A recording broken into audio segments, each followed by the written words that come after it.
Hi, in this tutorial, we're going to show you how to authorize or deauthorize a parent in our dismissal module to pick up a child. So the first thing you want to do is you want to navigate to the CONCIERGEpad website and put in your username and password. You're going to click on login, and then we're going to go over to the tracking section, and then we can either search by date or we can look for a particular student. So I'm going to start typing this student.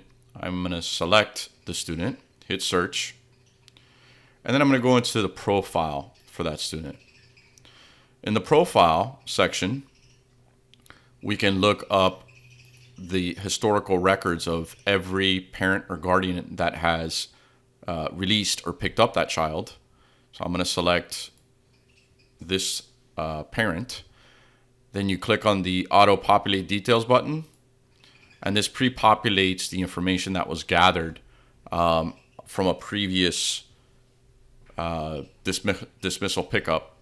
And you can then select if you want to authorize this parent or this guardian to pick up the student, or not authorize that parent or guardian to pick up the student. So I'm going to say this parent is authorized. You hit this add button, and that's it. Then this adds this parent from an ongoing perspective as a, again, person that is authorized to pick up the student. And then one other interesting thing to note is that this will change the color on the actual iPad application to a green or to a red, depending on if the parent is authorized or not authorized to pick up the student.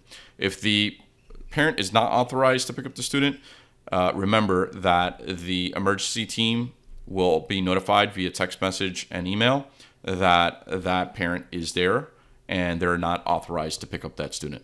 So thank you very much. I hope this helps. If you have any other questions, please contact support.